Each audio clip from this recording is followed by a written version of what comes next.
Halo, this is Insomnia. Kami ada di belakangmu. Halo para maniak, berikut adalah pengalaman mengerikan seorang anak dan ibunya yang tinggal di sebuah rumah kawasan Jakarta Selatan. Ada sebuah rumah yang terletak di kawasan kota Jakarta Selatan. Rumah itu berkonsep minimalis, dengan 2 kamar, 1 kamar mandi, dan dapur. Rumah minimalis itu bertingkat 2. Mulai dari pintu masuk, kita akan disuguhkan oleh ruangan untuk menonton TV. Di bagian kanannya ada dapur beserta ruang makan. Lurus setelah ruang TV ada kamar tidur, dan sebelahnya ada kamar mandi. Tepat di depan kamar mandi ada tangga kayu minimalis menuju lantai 2. Di lantai 2 hanya ada 1 ruangan yang dijadikan kamar. Penghuni di rumah itu cuma ada 2 orang, yaitu seorang ibu berumur 40 tahun dan anak perempuannya 15 tahun. Apa yang bisa diharapkan dari keluarga kecil yang sibuk ini? Si ibu adalah pekerja kantoran dan anaknya hanyalah seorang murid yang dituntut untuk selalu berprestasi. Setiap pagi, mereka selalu berangkat bersama menggunakan mobil. Mula-mula, si ibu mengantar anaknya ke sekolah sebelum pergi ke kantor. Anak si ibu bernama Ririn. Gadis kecil yang diketahui rajin dan pintar ini selalu mengikuti pelajaran tambahan. Sampai tiba di sore hari, ia dijemput oleh ibunya untuk pulang ke rumah bersama. Ada ritual yang berlaku di rumah itu, yaitu setiap pukul 7 malam, mereka diharuskan makan malam bersama, baik itu sedang sibuk ataupun tidak. Adek, sini, turun ke bawah, makan malam dulu. Teriak ibu dari bawah.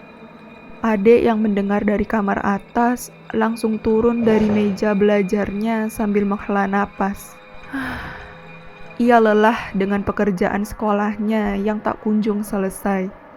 Ia kemudian keluar dari kamar menuju tangga. Di situ, dia turun dengan perlahan, menuruni anak tangga satu persatu dengan rasa malas. Saat kakinya menginjak anak tangga yang paling bawah, ia mendengar ada suara keran di kamar mandi. Adek kemudian masuk ke dalam kamar mandi dan melihat keran di bak mandi menyala. Air di bak itu sudah penuh keluar hingga membuat lantai kamar mandi menjadi becek. Ia kemudian menghela napas lagi dan mematikan kerannya. Setelah itu, ia langsung menuju ke dapur untuk makan malam bersama ibunya. Di meja makan, adek melihat lauknya hanya ada telur balado. Ibu memasak seadanya saja, karena memang tidak terlalu bisa memasak. Mereka kemudian makan bersama di meja makan. Saat lagi makan, adek bertanya ke ibu, "Bu, tadi keran nyala, airnya sudah penuh keluar. Sampai banjir gitu, kok nggak dimatiin?" Si ibu menjawab, "Ibu aja nggak ke kamar mandi, boro-boro nyalain keran, Dek." Begitulah katanya yang sambil asik makan dan bermain HP. Raut wajah adek berubah menjadi kebingungan. Loh, terus siapa yang nyalain? Tiba-tiba suara handphone ibu berdering. Ia langsung mengangkatnya dan kemudian menjauh dari meja makan. Melihat ibu yang sibuk, adek jadi sungkan untuk melanjutkan pembicaraan. Sembari melanjutkan makan, ia terlihat kebingungan memikirkan keran tadi, karena tidak mungkin ibunya meninggalkan keran menyala seperti itu. Adek tahu kalau ibu bukan orang yang pelupa. Setelah selesai makan, adek kembali menuju kamar. Ia berjalan melewati kamar mandi yang pintunya sedang terbuka. Saat adek melewatinya, Ia sekilas melihat ada sesuatu yang sedang berdiri di kamar mandi. Ade langsung terdiam, di mana posisi kakinya sudah berada di anak tangga. Ia langsung berbalik dan pergi ke kamar mandi untuk memeriksa. Saat dilihat, tidak ada siapa-siapa di dalam kamar mandi. Raut wajah Ade berubah menjadi kebingungan karena ia yakin tadi ada sosok yang berdiri di situ. Ia pun menaiki tangga sambil mengusap-ngusap kedua lengan karena merasa merinding. Waktu telah menunjukkan pukul 8 malam dan Ade masih mengerjakan tugas sekolahnya yang belum selesai. Suasana malam itu sangat hening sekali, sampai terdengar jelas suara detik jam yang bergerak. Hingga tak terasa 2 jam berlalu, Ade telah selesai mengerjakan tugasnya.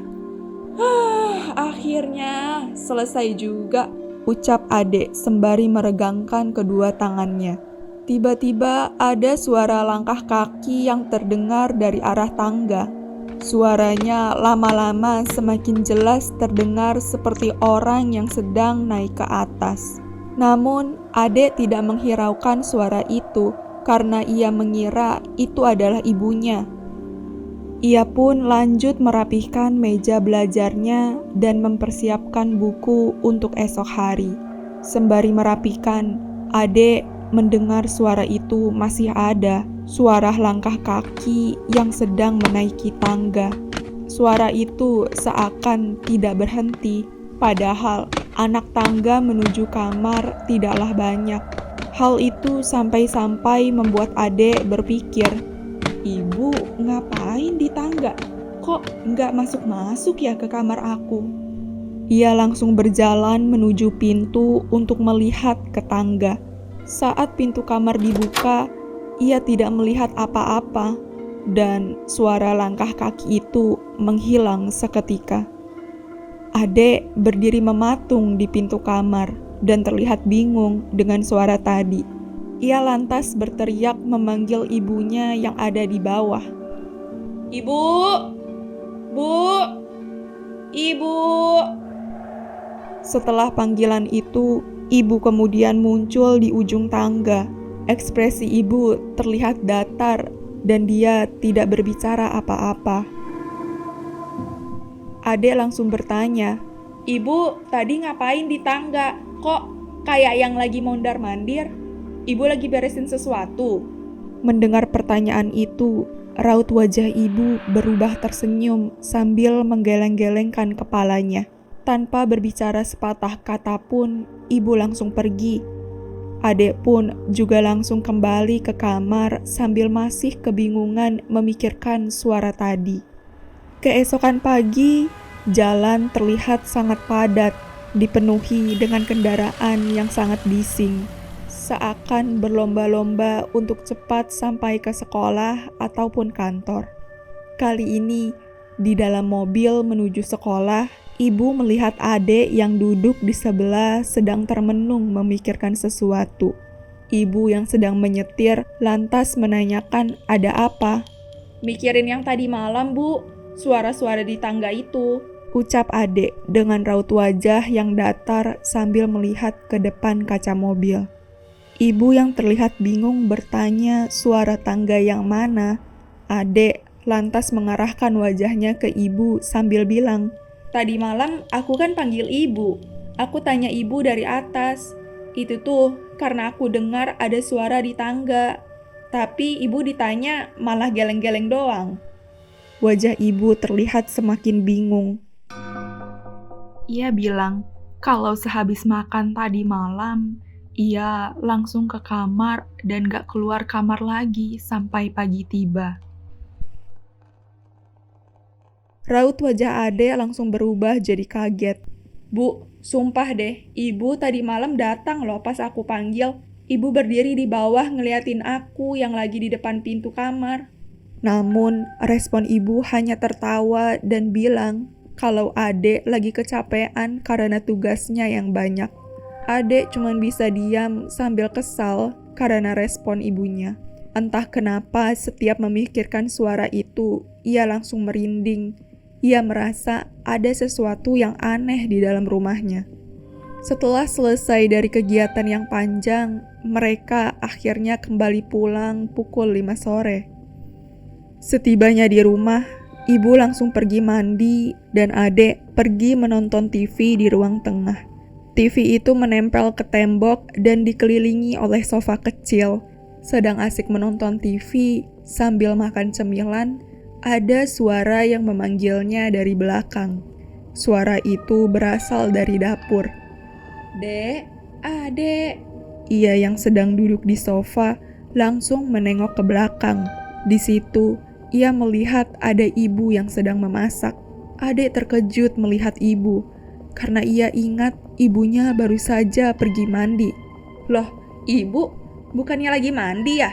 Kok cepet banget selesainya?"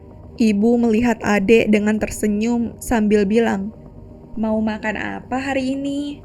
Adek yang masih kebingungan menjawab, "Terserah ibu aja," sambil kembali membalikan wajahnya ke TV. Namun, saat itu juga terdengar suara pintu kamar mandi terbuka. Adek langsung menengok dan ternyata itu ibu yang baru keluar dari kamar mandi. Dengan panik, adek langsung berdiri dan cepat melihat ke dapur lagi. Namun, sosok ibu yang di dapur tadi tiba-tiba sudah menghilang. Adek terlihat begitu terkejut. Ia berdiri mematung dan sambil tergagap bilang, Kok yang tadi di situ siapa?" Melihat adek yang panik, ibu langsung menghampiri dengan khawatir dan bertanya ada apa. Sambil ketakutan, adek bilang, "Ibu, tadi aku melihat ada orang di dapur dan sosoknya itu menyerupai ibu. Aku kira itu ibu.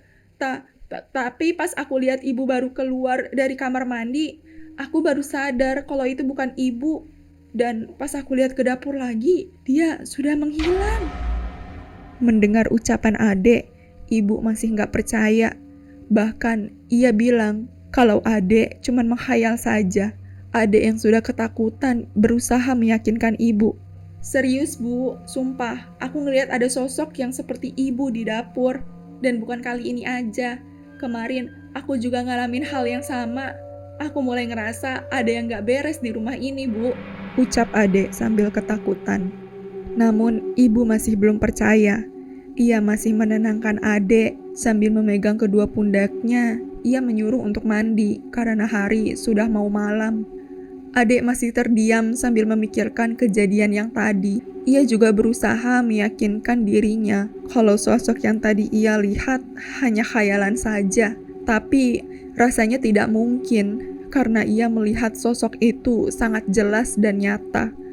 Kemudian adek pun pergi mandi dan berharap bisa menenangkan dirinya sejenak dari khayalan itu. Waktu sudah menunjukkan pukul 6:30 malam. Seperti biasa, adek bersiap-siap untuk belajar. Ia belajar sembari menunggu waktu malam tiba. Menit demi menit berlalu, sampai akhirnya ada suara ibu yang berteriak memanggil, "Dek, makan malam dulu." Adek kemudian melihat ke jam yang sudah pukul 8. Raut wajahnya berubah keheranan, karena tumben banget makan malamnya telat 1 jam. Adek kemudian turun. Ia menuruni anak tangga satu persatu.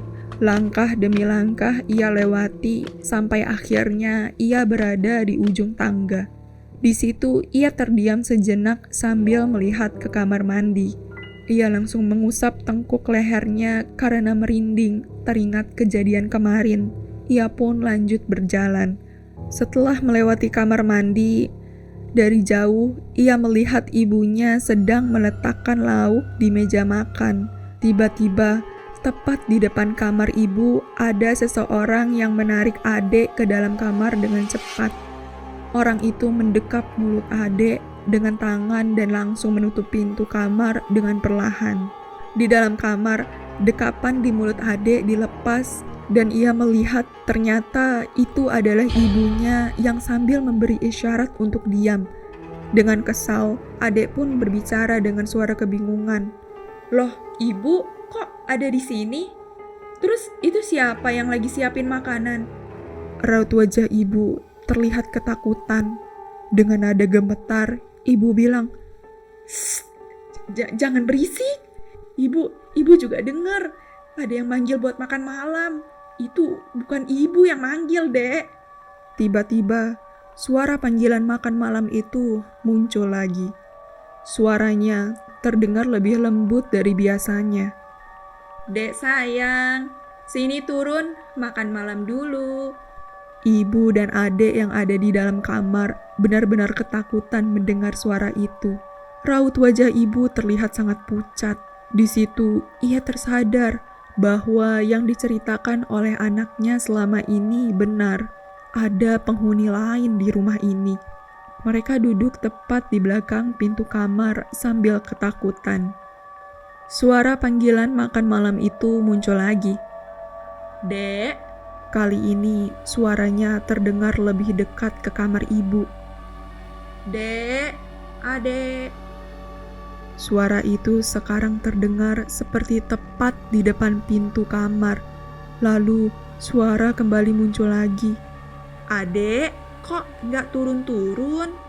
Lalu kali ini suaranya terdengar dari dekat tangga. Ibu yang sangat penasaran kemudian mengintip dari celah pintu. Di depan kamar ibu adalah tangga. Dari situ, ibu bisa melihat sosok itu. Sosok itu lagi diam di ujung tangga bagian bawah. Ia menghadap lurus ke kamar Ade yang di atas. Sosok itu benar-benar sama persis seperti ibu. Ia memakai baju daster berwarna merah. Rambutnya terurai panjang. "Adek, ayo turun makan," ucapnya dengan lembut. Sosok itu kemudian naik dengan perlahan. Namun, ia terlihat seperti tidak menapak. Badannya bergerak mulus ke atas seperti sedang terbang. Kedua bahunya tidak bergerak seperti orang yang sedang naik tangga. Ibu yang sedang melihat di balik pintu sangat kaget sampai mengeluarkan suara. "Hah!" Sosok yang sudah ada di tengah tangga itu tiba-tiba langsung melihat ke arah pintu kamar ibu. Kepalanya memutar, tapi badannya tetap diam. Tatapannya sangat tajam melihat ke arah ibu, dan sosok itu mendadak berubah. Kulitnya menjadi semakin putih pucat, wajahnya berkerut, matanya melotot seperti mau keluar. Jari-jari tangannya jadi memanjang. Sosok itu langsung berteriak dan turun melayang dengan cepat. Ibu langsung menutup pintu. Suara teriakan makhluk itu langsung menghilang. Nafas ibu naik turun tidak beraturan. Dan dia benar-benar ketakutan. Saking ketakutannya, wajahnya dibasahi oleh keringat dingin. Ibu langsung memeluk Ade dengan erat. Sudah lama mereka diam di kamar, sampai akhirnya ibu berencana untuk meminta pertolongan dengan tetangga. Ibu pun mengajak Ade keluar rumah sambil berpesan untuk selalu pegang tangannya dan jangan sampai lepas. Ibu membuka pintu kamar dengan perlahan.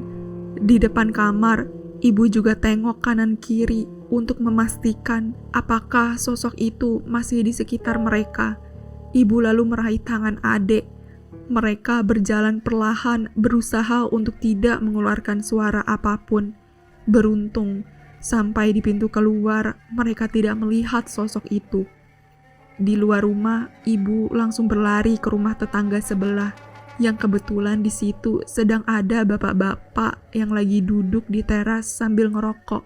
Ibu yang sudah sangat panik dan ketakutan langsung meminta pertolongan ke bapak itu sambil menjelaskan kalau ia dan anaknya sedang diteror sosok menyeramkan di dalam rumahnya. Raut wajah bapak itu langsung terlihat kaget dan kebingungan. Ia malah menanyakan di mana anak ibu sekarang. Ibu langsung melihat ke belakang Ternyata Ade tidak ada di situ. Ibu langsung kaget dan merasa panik. Ia buru-buru kembali ke rumah diikuti oleh tetangganya untuk mencari Ade. Di rumah, mereka melihat Ade sudah tergeletak pingsan di ujung tangga bawah. Ibu langsung teriak histeris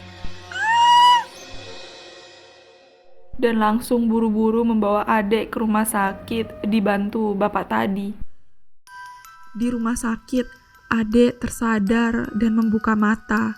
Di sampingnya sudah ada ibu yang sedang duduk. Ia terlihat cemas mengkhawatirkan Ade. Ade tersadar dan langsung berusaha untuk bangun.